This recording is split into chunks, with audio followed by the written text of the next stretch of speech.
আদনান মুস্কানের চোখের চাহনি দেখে ঠোঁট টিপে হাসে। মুস্কান ওর হাসি বুঝতে পেরে বিছানা থেকে নেমে বাহিরে চলে যাওয়ার জন্য উদ্যত হয়। এর আগে আদনান ওর হাত ধরে টান দেয়। হঠাৎ এমন হওয়ায় মুস্কান নিজেকে সামলে ওঠার আগে আদনানের বুকের উপর হুমড়ি খেয়ে পড়ে। আদনান এক হাত দিয়ে মুস্কানের কোমর জড়িয়ে ধরে ওকে আর একটু উপরের দিকে ঠিক বুকের উপরটায় টেনে নেয়। মুস্কানের ছোট ছোট চুলগুলো মুখের উপর চলে আসে। আদনান চুলগুলো কানের পেছনে গুজে দিয়ে বলল, কালকে আমাকে রাগিয়ে দিয়ে তো বেঁচে গেলে, কিন্তু আজ কি হবে? আজকে তো তোমার রেহাই নেই। আজকে তোমাকে প্রেমের সুধা না খাইয়ে তোমাকে ছাড়ছি না প্রিয়। বলেই সাথে সাথে মুস্কানের কপালে একটা চুমু এঁকে দেয়। এদিকে মুস্কান ওর হাত থেকে ছাড়া পাওয়ার জন্য চটপট করছে। ও যত চটপট করছে আদনান ওকে তত নিজের বাহু ডোরে বেঁধে নিচ্ছে। এতক্ষণ আদনানের আখিদয় মুস্কানের চোখের দিকে সীমাবদ্ধ থাকলেও হুট করে চোখ পড়ে মুস্কানের অর্ধ উন্মুক্ত বুকের দিকে। সেখানেই চোখ যেন আটকে যায়। আদনান এক পলকে তাকিয়ে আছে। আসলে মুস্কান উপুর হয়ে থাকায় জামাটা বুকের জায়গা থেকে কিছুটা ঝুলে পড়েছে। সাথে সাথে বুকের অংশটা অনেকটা উন্মুক্ত হয়েছে। মুস্কান নিজেকে ছাড়ানোর অনেক চেষ্টা করছে, কিন্তু পারছে না। ওর ছটপটানিতে আদনান বিরক্ত হয়ে মুখ দিয়ে বর্গীয় শব্দ উচ্চারণ করে বলল, থামো তো, এত নড়াচড়া করছো কেন?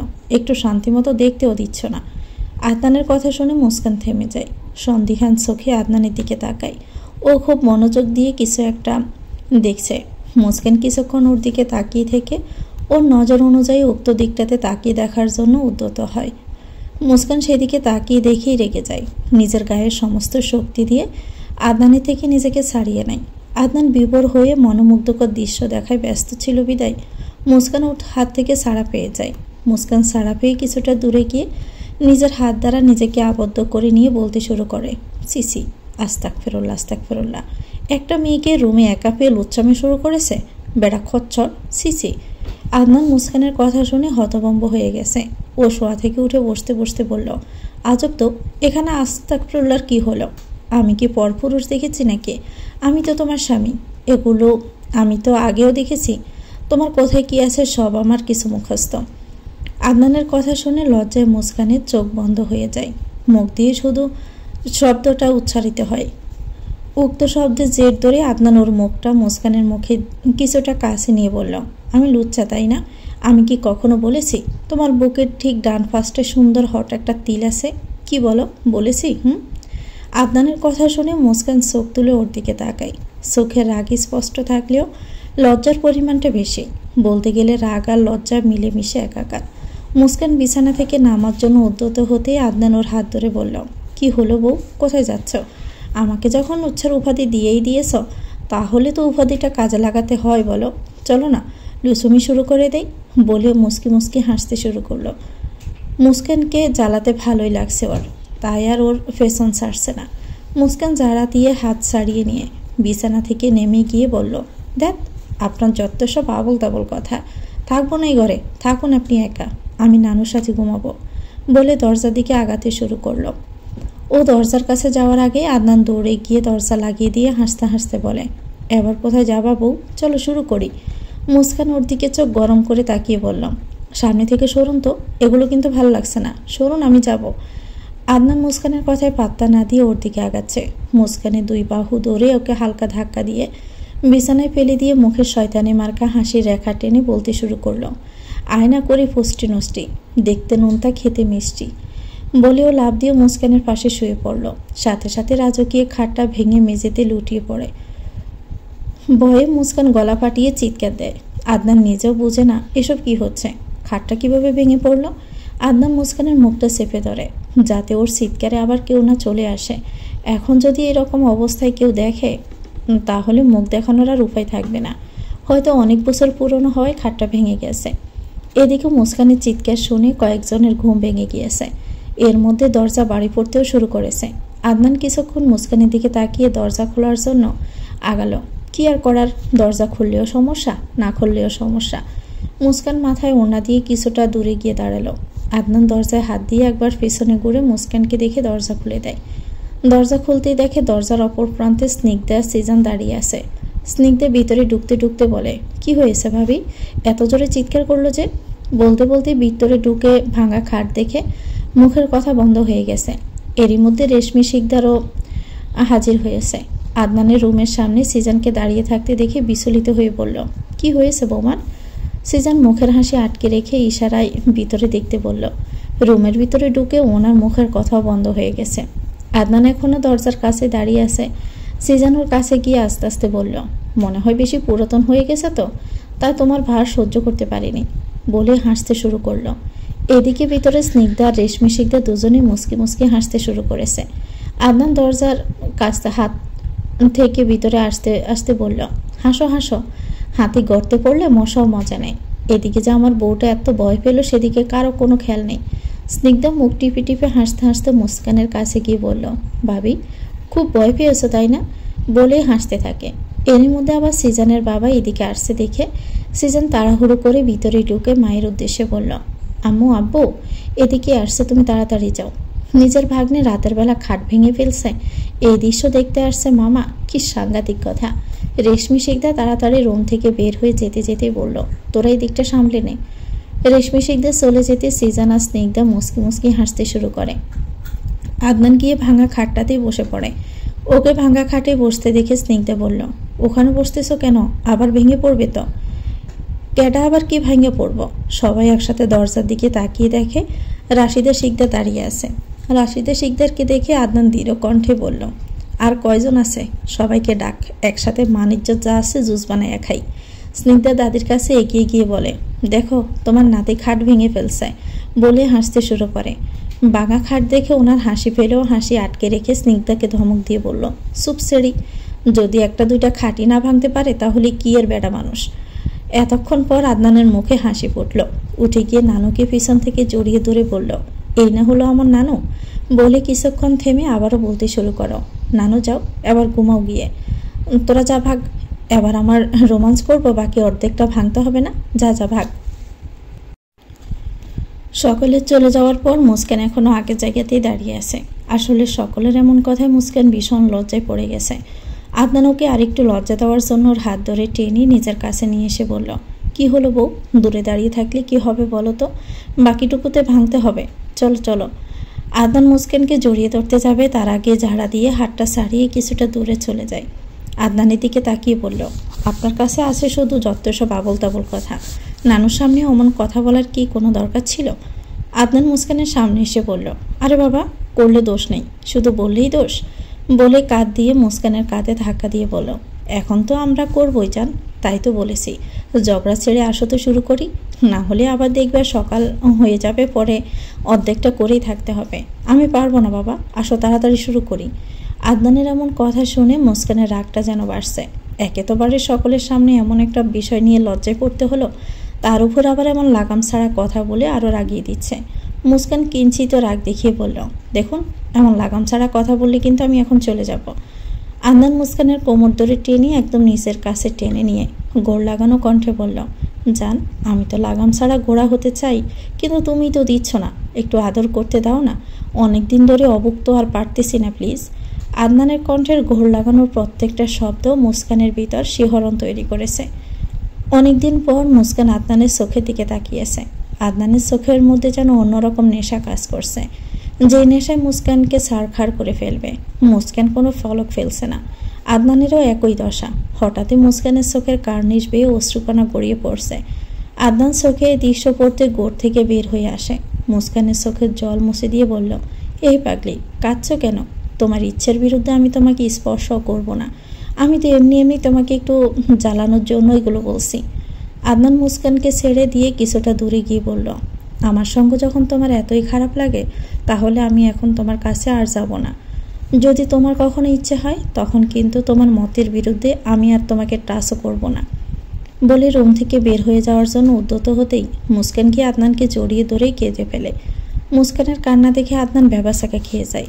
আদনান মুস্কানকে শান্ত করার চেষ্টা করছে। আদনান মুস্কানকে নিজে থেকে ছাড়িয়ে নিয়ে বলল, আরে কাঁদছো কেন? থামো তো, তোমার কান্নার শব্দে সবাই না আবার চলে আসবে, থামো। কিছুক্ষণ পর মুস্কানের কান্না কিছুটা কমে আসে। আদনান আবার মুস্কানকে জিজ্ঞেস করে, কাঁদছো কেন? মুস্কান জবাব না দিয়ে মেঝের দিকে তাকিয়ে থাকে। ওকে চুপ করে থাকতে দেখে আদনান আবারও বলে, কি হলো বলো, কাঁদছো কেন? মুস্কান মেঝের দিকে তাকিয়ে নরম কণ্ঠে জবাব দেয়, আপনি রাগ করেছেন তাই না? আসলে আমি এখন এসব কিছুর জন্য কিছুটা অপ্রস্তুত। আদনান মুস্কানের কথা শুনে বুঝতে পারে মন খারাপ হয়েছে, তাই মুস্কানকে শক্ত করে জড়িয়ে ধরে বলল, আরে রাগ করবো কেন বলো? তোমার অসুবিধা থাকতেই পারে, আমাকে বললেই তো হয়। এভাবে কাঁদার কি আছে? আমার কিউটি বউটাকে কাঁদলে কি ভালো লাগবে বলো? মুস্কান আদনানের বুকে ছোট্ট বিড়াল ছানার মতো লেপ্টে আছে। অনেকক্ষণ এভাবে থাকার পর আদনান মুস্কানের চুলে হাত বুলিয়ে বলল, এভাবে সারা রাত একে অপরকে জড়িয়ে ধরে দাঁড়িয়ে থাকলে কি হবে? ঘুমাতে হবে না? তোমার অসুবিধা থাকলে বলো, আমার কোনো অসুবিধা নেই কিন্তু।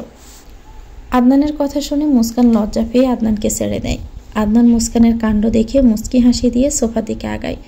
সোফায় বসে মুস্কানকে বলল, আজকে এই সোফায় শুয়ে রাত কাটাতে হবে, চলে আসো বউ, আমার ঘুম পাচ্ছে। আদনানের কথা শুনে মুস্কান একবার সোফার দিকে তাকায়, আরেকবার আদনানের দিকে।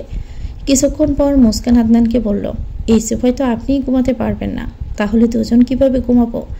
আদনান মুস্কানের দিকে তাকিয়ে বলল, কেন, তুমি আমার বুকের উপর ঘুমিয়ে যাবে?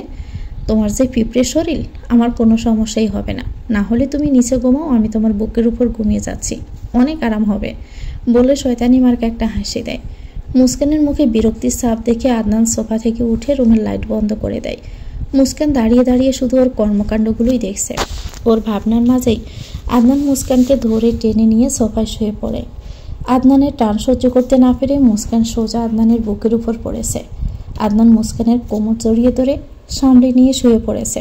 প্রথমে অস্বস্তি হলেও পরবর্তী মুস্কান নিজেকে দাঁতস্থ করে মানিয়ে নিতে একটা সোফায় চাপাচাপি করে দুজন শুয়েছে। মুস্কানের অধিকাংশ ভর আদনানের বুকের উপর, কিন্তু দুইজনের কমফোর্ট আছে 100%। মুস্কানের হাত আদনানের শার্টের বোতাম ছাড়িয়ে ভিতরে প্রবেশ করেছে। এদিকে আদনানের হাতও মুস্কানের বিভিন্ন জায়গায় বিচরণ করছে। কিছুক্ষণ পর হঠাৎ করে আদনান মুস্কানকে ছেড়ে উঠে বসে। আদনানকে হঠাৎ উঠে বসতে দেখে মুস্কান বলল, কি হয়েছে আপনার, উঠে গেলেন যে? আদনান চোখ বন্ধ করে ঘন ঘন নিঃশ্বাস নিয়ে বলল, I can't control myself. Sofa থেকে নেমে বাইরে যাওয়ার জন্য উদ্যত হয়ে বলল, তুমি ঘুমাও, আমি এখানে থাকলে আমি কোনোভাবেই নিজেকে কন্ট্রোল করতে পারবো না, পরে কোনো অঘটন ঘটে যাবে, বলে বাহিরে যাওয়ার জন্য পা বাড়ায়। এর মধ্যে মুস্কান সোফা থেকে নেমে আদনানকে আটকায়। ওর বুকে ওড়না পর্যন্ত নেই। মুস্কান আদনানকে চেপে সোফায় বসিয়ে দেয়। মুস্কানের চোখেও এখন ঘোর কাজ করছে। মুস্কানের এমন ওড়নাবিহীন রূপ দেখে আদনান শুকনো ডোক গেলে। ওকে কিছু বোঝার সময় না দিয়ে মুস্কান আদনানের কোলের উপর বসে পড়ে। আদনান কিছু না বলে চুপচাপ সবটা দেখছে। কিছুক্ষণ সময় নিয়ে মুস্কান আদনানের চোখের দিকে তাকিয়ে থাকে। দুজনের চোখে এমন নেশা যেন দুজনই কিছু একটা অঘটন ঘটিয়ে ফেলবে। মুস্কান কিছুক্ষণ সময় নিয়ে নিজেই আদনানের ঠোঁটের মাঝে নিজের ঠোঁট দুটো বিলিয়ে দেয়। আদনান তো মুস্কানের কাণ্ড দেখে একদম স্তব্ধ হয়ে গেছে। মুস্কান এগুলো কি করছে? অনেকক্ষণ পর আদনানও সায় দিয়ে শুরু করে। আজ যেন দুজনেরই মনের মিলন হওয়ার সময়। আদনান মুস্কানকে কোল থেকে নামিয়ে সোফায় শুইয়ে দেয়। তারপর প্রথমেই মুস্কানের কপালে ভালোবাসার প্রথম স্পর্শ এঁকে দেয়, যার মধ্যে অজস্র ভালোবাসা মিলে আছে। ধীরে ধীরে দুজনে একে অপরের অনেক কাছে চলে আসে, যার মধ্যে এখন আর কোনো রাগের ছোঁয়া নেই, আছে অনেক ভালোবাসা। রাত প্রায় 2টা পেরিয়ে 3টার কাঁটায় পৌঁছেছে। সোফায় ক্লান্ত দেহ নিয়ে শুয়ে আছে একটি যুগল। তাতে দেখে মনে হচ্ছে এই মুহূর্তে তারা হয়তো কোনো যুদ্ধের ময়দান থেকে এসেছে। আদনানের কাছে এটা যুদ্ধ থেকে কোনো অংশে কম না। কতদিন পর নিজের আপন বউকে সে এমন করে কাছে পেয়েছে। আদনানের মুখে পরম সুখের হাসি। সে হাসি নিয়েই মুস্কানের গলায় আবারও মুখ গুজে দেয়। মুস্কান ওর উদ্দেশ্য বুঝতে পেরে ঝাটকা দিয়ে আদনানকে কিছুটা দূরে সরিয়ে দিয়ে নিজের গায়ে ওড়না পেঁচিয়ে সোফা থেকে নেমে গিয়ে বলে, থাকুন, আমি যাচ্ছি। মুস্কান ওয়াশরুমের দিকে পা বাড়াবে তার আগে আদনান ওর হাত ধরে থামিয়ে দিয়ে বলল, কোথায় যাচ্ছ বউ? আমাকে অর্ধেক পথে ফেলে রেখে যাবা আর আমি শুয়ে শুয়ে দেখবো? আসো, আরেকবার হবে, বলে শয়তানি হাসি দেয়। ওর কথা শুনে মুস্কানের লজ্জায় লাল হয়ে যাওয়ার উপক্রম, সাথে সাথে রাগও হচ্ছে। মুস্কান মনে মনে বলে, এই বেটার কি লজ্জা শরম কিচ্ছু নেই? একে তো উলঙ্গ হয়ে শুয়ে আছে, তার উপর বলে কিনা আরও একবার। আদনানের দিকে বিরক্তিকর চাহনি নিক্ষেপ করে ওয়াশরুমের দিকে পা বাড়ায়। পিছন থেকে আদনান এক হাত মাথার নিচে দিয়ে মুস্কানের দিকে তাকিয়ে হাসি দিয়ে বলল, যাও যাও, একটু পর যখন আবারও গোসল করতে হবে তখন বুঝবা। আদনান হেসে চোখ বন্ধ করে নেয়। এদিকে মুস্কান ওয়াশরুমে ফ্রেশ হচ্ছে। প্রায় কিছুক্ষণ সময় নিয়ে মুস্কান ফ্রেশ হয়ে ওয়াশরুম থেকে বের হয়। এখনও মুস্কানের গালে লজ্জার আভা বিদ্যমান। চোখ তুলে আদনানের দিকে তাকাতেও পারছে না। মেঝের দিকে তাকিয়ে পা টিপে টিপে ড্রেসিং টেবিলের সামনে গিয়ে দাঁড়ানো। ডোক গিলে তাকাতে চোখের সামনে আদনানের চেহারাটা বেশি উঠছে। আদনানের চোখ দুটো মুস্কানের দিকে তাকিয়ে আছে। মুস্কানের চোখ আদনানের চোখে পড়তেই মুস্কান তৎক্ষণাৎ পিছনে ঘুরে আদনানের দিকে তাকায়। আদনানের দিকে তাকিয়ে চোখ দিয়ে ইশারা করে জিজ্ঞেস করে, কি? আদনানও ইশারায় ওকে সোফায় ডাকে। মুস্কান দুই দিকে মাথা নাড়িয়ে না করে দেয়। আদনান পুনরায় সোফায় যেতে ইশারা দেয়, কিন্তু এবারেও মুস্কান প্রত্যাখ্যান করে দেয়। এবার আদনান গায়ের উপর থেকে কাঁথা সরিয়ে পরনে থাকা মুস্কানের ওড়নাটা ভালো করে বেঁধে নেয়। ওড়না এতটা পাতলা যে সব স্পষ্ট বোঝাই যাচ্ছে।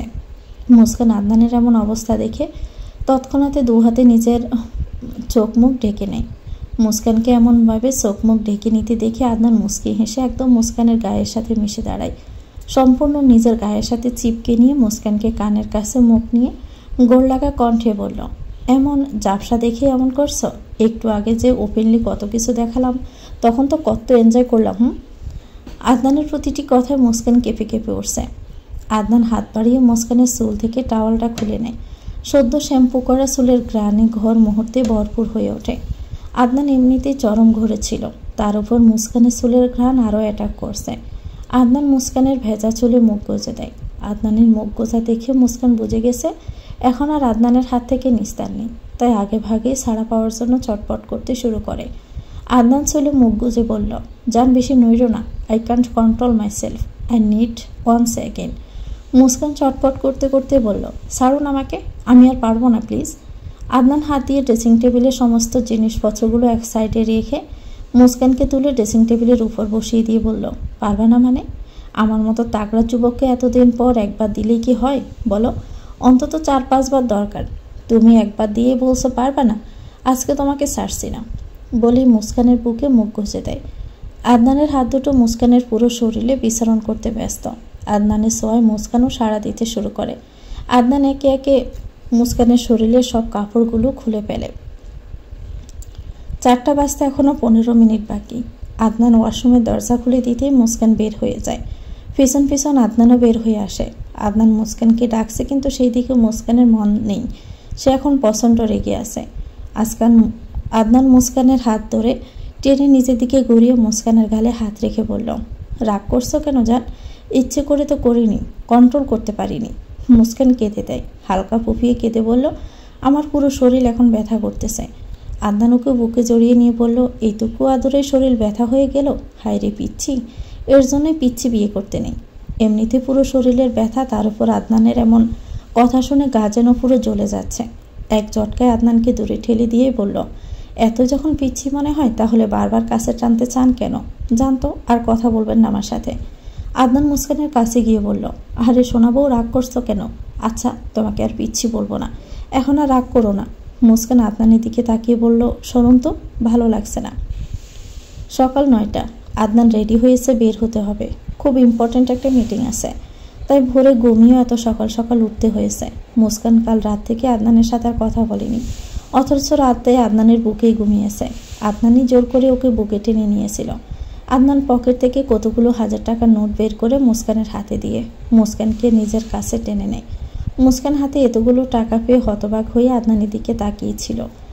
কখন আদনান একে নিজের কাছে টেনে নিয়েছে সে বুঝতেও পারেনি। মুস্কান আদনানের দিকে এখনও তাকিয়ে আছে। ওকে তাকিয়ে থাকতে দেখে আদনান বলল, কি হলো, এভাবে তাকিয়ে কি দেখছ? মুস্কান গম্ভীর কণ্ঠে বলল, এত টাকা কেন? আদনান আরও একটু শক্ত করে মুস্কানের কোমর জড়িয়ে ধরে বলল, শপিং করবা, যা যা করতে ইচ্ছে করে করবা। মুস্কান নিচের দিকে তাকিয়ে বলে, এত টাকা দরকার নেই। আদনান মুস্কানের দিকে তাকিয়ে বলল, রেখে দাও না তোমার কাছে, কখন দরকার পড়ে। আদনান ওর কোমর ছেড়ে 2 হাতে মুস্কানের মুখ ধরে নিজের দিকে তুলে ধরে বলল, তুমি থাকতে চেয়েছো বলেই রেখে গেলাম, নিজের খেয়াল রাখবা। আমি 2 দিন পর চলে আসবো। স্নেহাদের সাথে শপিং করতে গেলে বোরকা পরে যাবা। শোনো, একটু পর পর কল দিব, রিসিভ করবা কিন্তু। আর শোনো, একা একা বাসা থেকে বের হওয়ার কোনো দরকার নাই। আমি এসে বাহিরে ঘুরতে নিয়ে যাব, বুঝছো? সাবধানে থাকবে কিন্তু। আদনান চলে গিয়েছে কিছুক্ষণ হলো। না খেয়ে যেতে চাচ্ছিল, কিন্তু রেশমি শিকদার আর রাশিদা শিকদারের জোরাজোরিতে খেয়েই যেতে হলো। যাওয়ার আগে সবাইকে বারবার করে বলে গেছে মুস্কানকে যেন দেখে রাখে, একা একা কোথাও না যায়। ওর এত বউ পাগলামি দেখে রাশিদা শিকদার কিছুটা বনিতা করেই বলল, আমার সব নাতিরাই দেখি বিয়ের পর বউ পাগল হয়ে গেছে। একটা যে বুড়ি ডার্লিং আছে এখানে, সেদিকে কারণ খেয়ালই নেই। নানুর কথা শুনে আদনান ওনার কাছে গিয়ে ওনাকে জড়িয়ে ধরে বলল, তোমাকে কেন বলবো বলো, তুমি আমার ছোট্টবেলার ক্রাশ। রাশিদা শিকদার আগের সুরেই বলল, বলে নয় তাহলে এতক্ষণ ধরে তো খালি বউ বউই করতেছ, কই আমার কথা তো কইলা না? বউ বউ না করলে বউয়ের কাছে যাব কিভাবে বলো? আর বউয়ের কাছে না গেলে তো আমার বংশ নির্বংশ হয়ে যাবে। আদনানের কথা শুনে পাশে থাকা ওর মামা কেসে ওঠে। রেশমি শিকদার অহনা শিকদার তো সরম ওখানে চলেই গেছে। এইদিকে মুস্কান লজ্জা শরমে যায় যায় অবস্থা। সকলের এরম অবস্থা দেখে স্নিগ্ধা এগিয়ে এসে দাদির উদ্দেশ্যে বলল, ভাইয়া চলে যাচ্ছে আর তুমি এসব কথা বলছো, চলো তো ভাইয়া তোমাকে এগিয়ে দিয়ে আসি।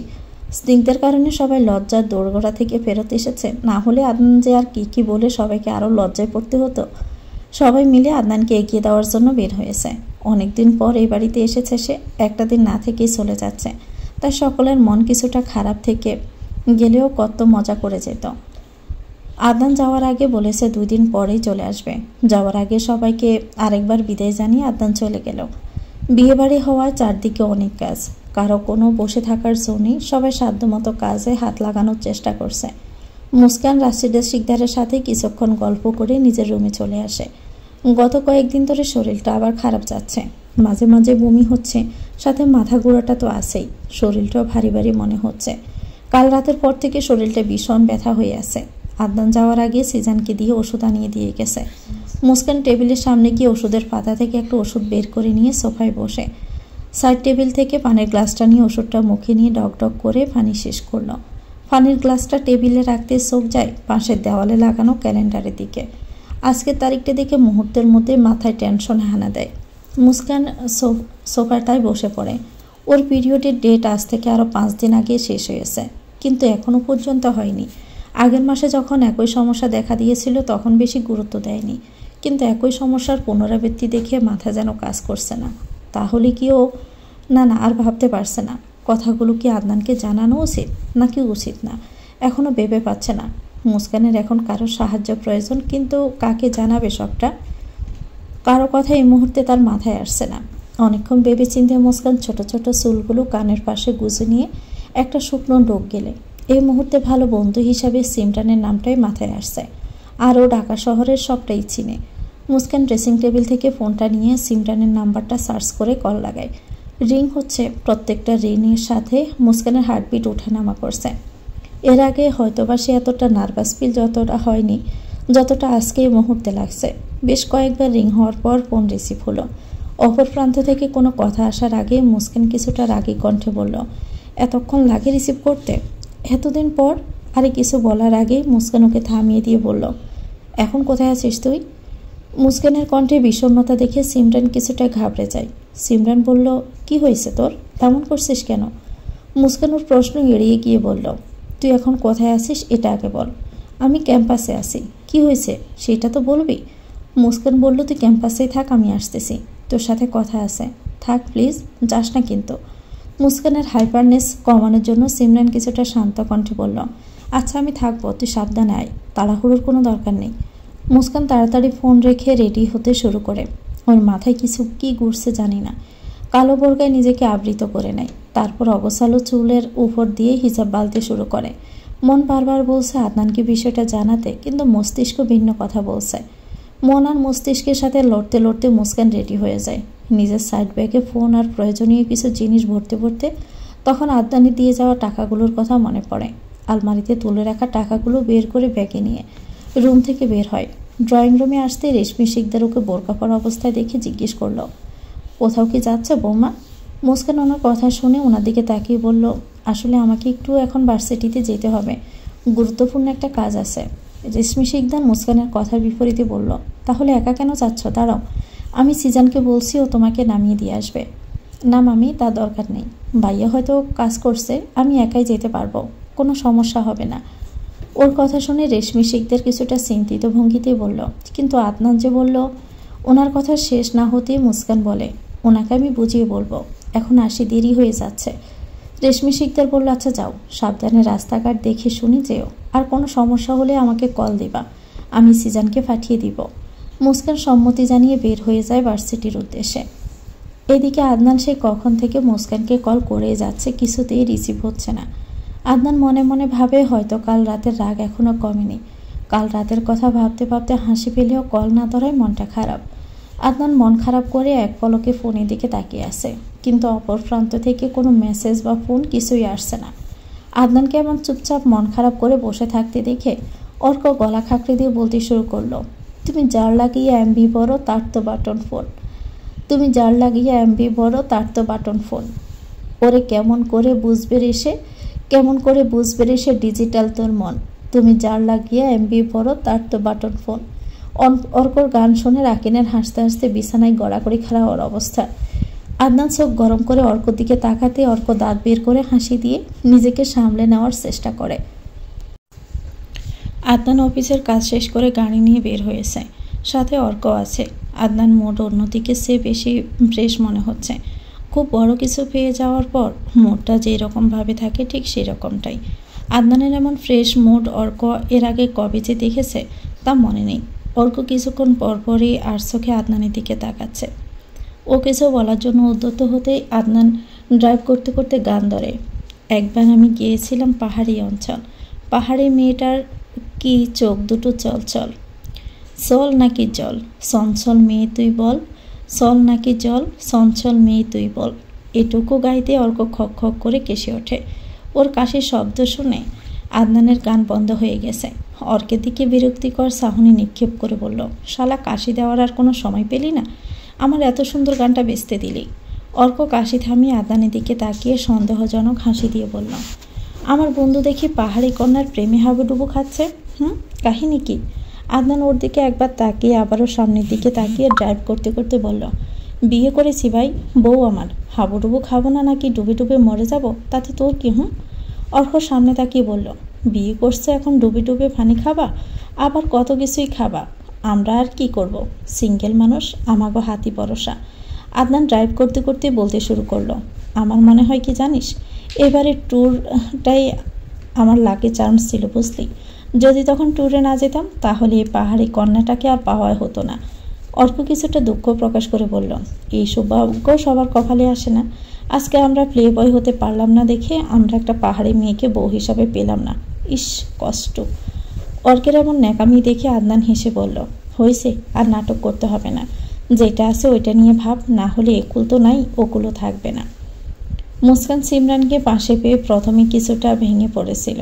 এমন একটা সিচুয়েশানে কি করা উচিত মুস্কানের ছোট্ট মস্তিষ্কে কিছুই ঢুকছে না। মুস্কানকে এমন ভেঙে পড়তে দেখে সিমরান বলল, এখন এত হাইপার হচ্ছিস কেন, আর এটা তো সুখবর, কোথায় খুশি হবি তা না, তুই মন খারাপ করছিস। মুস্কান নরম কণ্ঠে বলল, আমি কিছু বুঝতে পারছি না এখন কি করা উচিত। এখন যদি আমার সন্দেহ সত্যি হয় তাহলে আমি লেখাপড়া, সংসার, বাচ্চা সব কিছু কীভাবে সামলাবো। সিমরান বুঝতে পারে মুস্কান টেনশনের সব দিকটা ভাবার শক্তি হারিয়েছে, তাই ওর হাত ধরে সাহস দিয়ে বলল, এখন এত কিছু ভাবতে হবে না, আগে চল পরীক্ষাটা করে দেখ সবটা কি সত্যি নাকি। এরপর সিমরান ওকে সাথে করে নিয়ে হসপিটাল এসেছে। ডেঙ্গুর প্রকোপে পুরো হসপিটাল জুড়ে ভীষণ ভিড়। এই ভিড় উপেক্ষা করে পরীক্ষা করার জন্য যাবতীয় স্যাম্পল দিয়ে এসেছে। হসপিটাল কর্তৃপক্ষ জানিয়েছে আগামীকাল সকালে রিপোর্ট পাওয়া যাবে। সে অনুযায়ী মুস্কান গাইনি ডক্টরের অ্যাপয়েন্টমেন্ট নিয়ে এসেছে। হসপিটাল থেকে বের হয়ে আসার সময় সিমরানকে দিয়ে একটা প্রেগনেন্সি কিট আনিয়ে নিয়েছে। এটাই এখন চিন্তামুক্ত হওয়ার শেষ ভরসা। সন্ধ্যা পেরিয়ে রাত হয়েছে। শিকদার বাড়ি পুরো বিয়ের সাজে সজ্জিত। পুরো বাড়ি জোরে মানুষের হইচই। শিকদার বাড়ির ছোট মেয়ের বিবাহ বলে কথা, কোনো প্রকার কমতি রাখা হয়নি। বাড়ির সাদে মেহেন্দি অনুষ্ঠানের আয়োজন করা হয়েছে। আফসানা মির্জা ইতিমধ্যে এসে পড়েছে। সবাই ছাদে অবস্থান করলেও মুস্কানের মাথা ব্যথার অজুহাতেই নিজের ঘরে অবস্থান করছে। এটাই সময় কিট পরীক্ষা করার, না হলে পরে আর সময় পাওয়া যাবে না। মুস্কান ব্যাগ থেকে প্রেগন্যান্সি কিটটা বের করে পরীক্ষা করতে শুরু করলো। বয়ে হাত পা কাঁপছে। এই বুঝি কিটটাতে দুটো দাগ বেশি উঠল। মুস্কান বয়ে আঁখি জোগল বন্ধ করে নেয়। প্রায় কিছুক্ষণ পর ধীরগতিতে চোখ মিলে তাকিয়ে যেন স্তব্ধ হয়ে যায়। সত্যি সত্যি কিটটাতে দুটো লাল দাগ স্পষ্ট।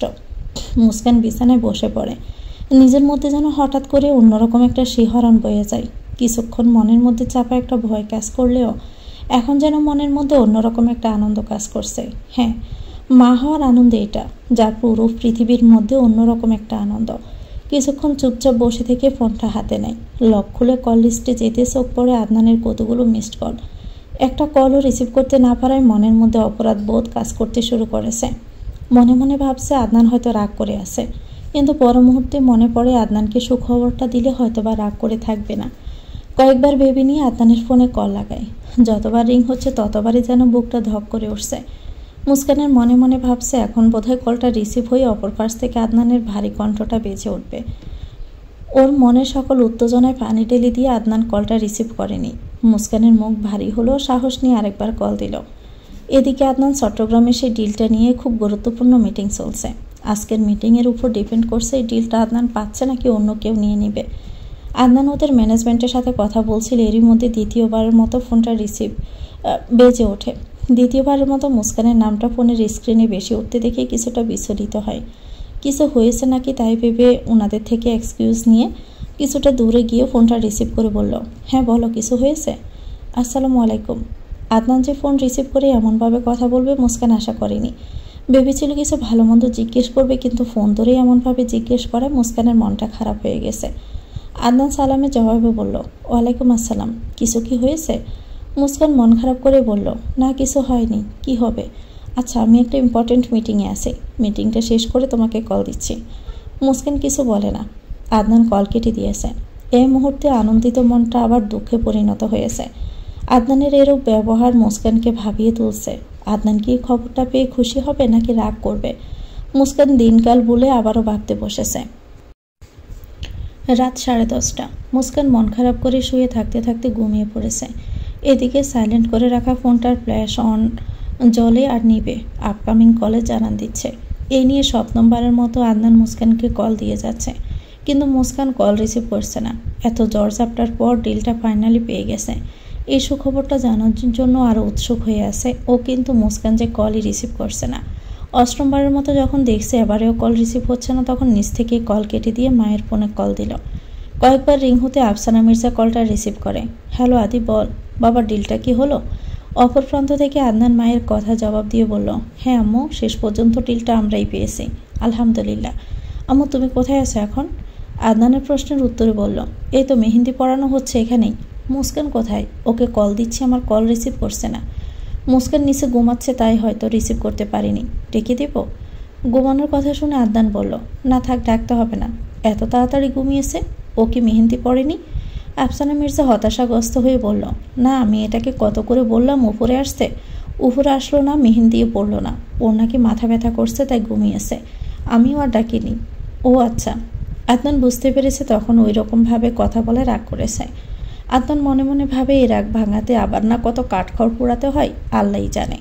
মায়ের সাথে আর কিছুক্ষণ কথা বলে কলটা কেটে দেয়। মুস্কান সকাল সকাল উঠে বোরকা পরে তৈরি হচ্ছে। আজকেও মিথ্যে বলতে হবে, না হলে যে বাড়ি থেকে বের হওয়া হবে না। এরই মধ্যে আফসানা মির্জা হাতে খাবারের প্লেট নিয়ে হাজির হয়। মুস্কানকে বোরকা পরতে দেখে উনি বললেন, কী রে, কোথায় যাচ্ছিস? আফসানা মির্জার কণ্ঠ শুনে পিছনে তাকিয়ে ওনাকে দেখে বলল, আম্মু আজকে না আমার একটা অ্যাসাইনমেন্ট জমা দিতে হবে, না হলে পরীক্ষায় কম মার্ক আসবে। আফসানা মির্জা প্লেটটা টেবিলে রেখে বলল, যাচ্ছিস যা, আদিকে বলেছিস? আর কাল যে ঘুমিয়েছিস, আদি তোকে কতগুলো কল দিয়েছে তুই দেখেছিস? আদনানের কথা শুনে মুস্কান মাথা নিচু করে নেয়। মুস্কান কিছু বলে না। আফসানা মির্জা আর কি বলবে, শাশুড়ি হয়ে ছেলে আর ছেলের বউয়ের মধ্যে কথা বলবে এমন শাশুড়ি উনি নন। তিনি কিছুক্ষণ দাঁড়িয়ে থেকে রুম থেকে বের হয়ে গেলেন। মুস্কানও রেডি হয়ে বের হয়ে যায়। সময় প্রায় 11টা ছুঁইছে। মাথার উপর প্রখর রোদ, রোদের এই তেজটা যেন কোনো রাগী মানুষের চেয়ে কোনো অংশে কম নয়। কোনো মানুষ যেমন রাগ করে সব কিছু তছনছ করতে পারে, তেমনি এই রোদের তীব্রতা মানুষকে গরমে অতিষ্ঠ করে দিতে পারে।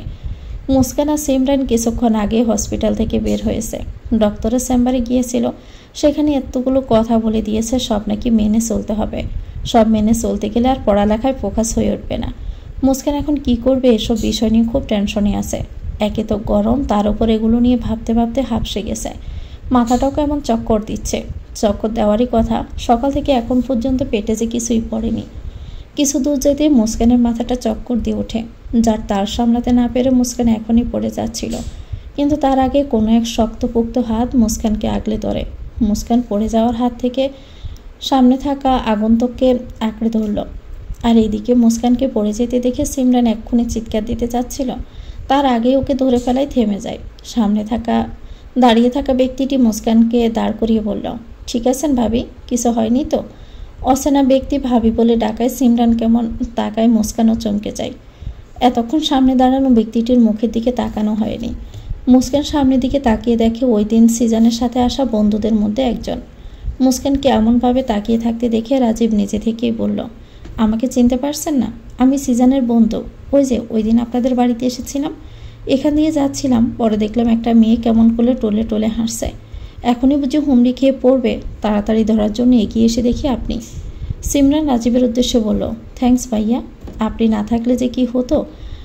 রাজীব মুখে হাসির রেখা টেনে বলল, আরে না, তেমন কিছু না, আপনাদেরই মানুষ, থ্যাঙ্কস দেওয়ার কিছু নেই। মুস্কান সিমরানের হাত ধরে উঠে দাঁড়িয়ে বলল, ধন্যবাদ ভাইয়া, আমরা আসি, হ্যাঁ, দেরি হয়ে যাচ্ছে, বলে সিমরানকে ধরে কয়েক কদম এগিয়ে যায়।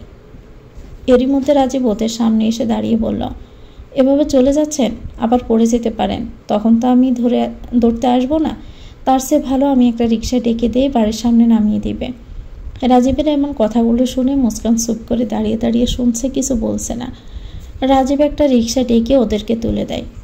সন্ধ্যা পেরিয়ে রাত হয়েছে। আজ স্নেহার গায়ে হলুদ, পুরো বাড়ি জলমল করছে পেরি লাইটের আলোয়। আজকে পুরো বাড়ি জুড়ে আত্মীয় ভরপুর। বাড়ির সব মেয়েরাই হলুদ রাঙা শাড়িতে নিজেদের মরিয়ে নিয়েছে, সাথে কাঁচা ফুলের সুবাসের অন্যত্র মাত্রায় পৌঁছেছে। সকলের জোড়াজুড়িতে মুস্কানও হলুদ শাড়ি পরেছে, মাথায় হিজাব, মুখে হালকা মেকআপ আর দু হাতে কাঁচা ফুলের চুড়ি।